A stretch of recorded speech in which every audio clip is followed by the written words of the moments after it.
She walked into the hall with nothing but a pen in her hand and a fire in her eyes, yet they laughed at her, mocked the ink on her arm like it was a joke.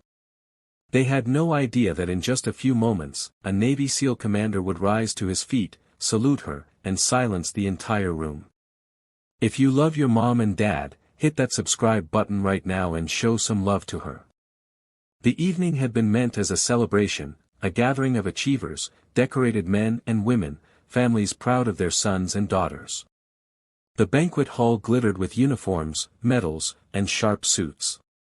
At the center of the room, under the glow of a chandelier, she walked in, Emily Grace, a small-town girl with ink across her forearm, a tattoo of a feather that turned into a flock of birds. To her, that tattoo was a story, a memory etched in skin, a promise she had once whispered to her mother before her mother passed away. But the crowd didn't see that.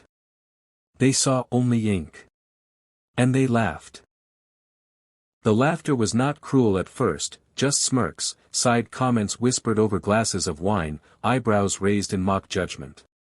But when she stepped toward the podium, preparing to read a letter she had written for the fallen, a wave of chuckles rose louder. Who let someone like her on stage? One voice sneered. Another scoffed, this isn't a tattoo convention. She heard it all, every word, but her hands didn't tremble. Emily had grown up hearing doubt, facing whispers, carrying scars of a life that had not been easy. Her father was a steelworker who lost his life in an accident. Her mother, frail but unbreakable, raised her alone, teaching her one thing over and over: when the world mocks you, stand taller. When they dismiss you, speak louder.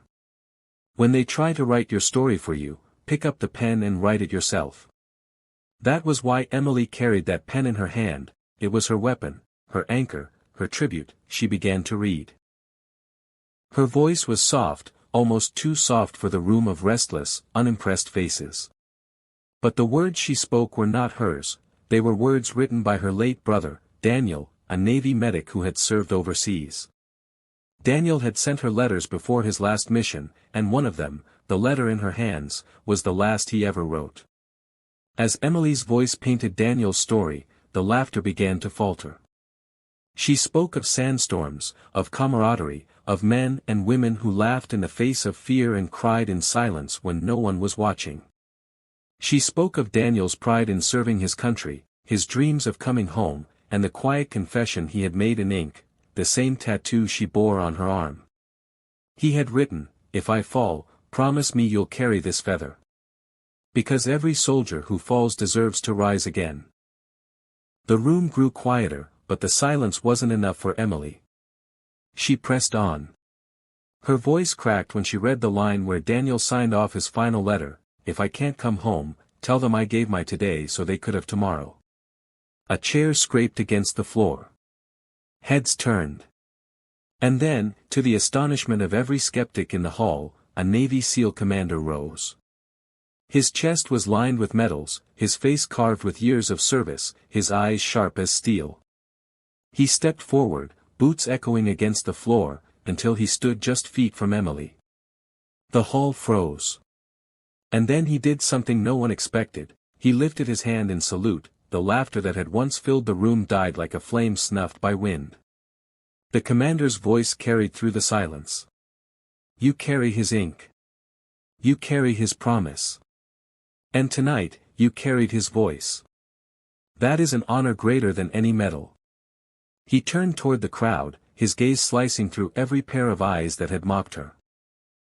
Shame on anyone who mocked the symbol of sacrifice. This feather is not ink, it is blood, memory, and love. People shifted uncomfortably in their seats. Some lowered their heads. Others fought tears. Emily stood there, her hand trembling at last, not from fear, but from the weight of a moment larger than herself. She looked at the commander, whispered a thank you, and for the first time, the hall broke into applause. It wasn't polite clapping, it was thunder, raw and unrestrained, rolling through the room as if the walls themselves approved. The twists of the night did not end there. After the applause died, an older woman in the back rose. She walked slowly to the front, clutching a small folded flag. When she reached Emily, she whispered, "My son had that same feather on his arm. He never came home either. Thank you for reminding me that his story still flies." The two women embraced, strangers bound by grief and strength, their tears mingling with the weight of the flag. Reporters who had come expecting a routine banquet scribbled furiously.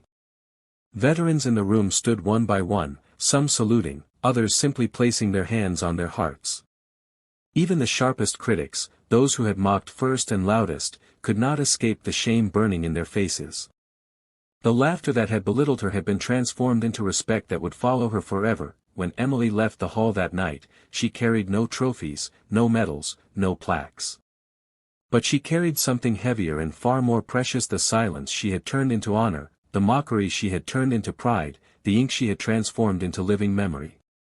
And as she stepped into the night air, she knew her mother's words had never been more true. She had stood taller, spoken louder, and written her own story, and somewhere, she hoped, her brother had seen it all. If you felt the power of Emily's story, don't forget to subscribe and share this message with someone who needs it. And me, where are you watching?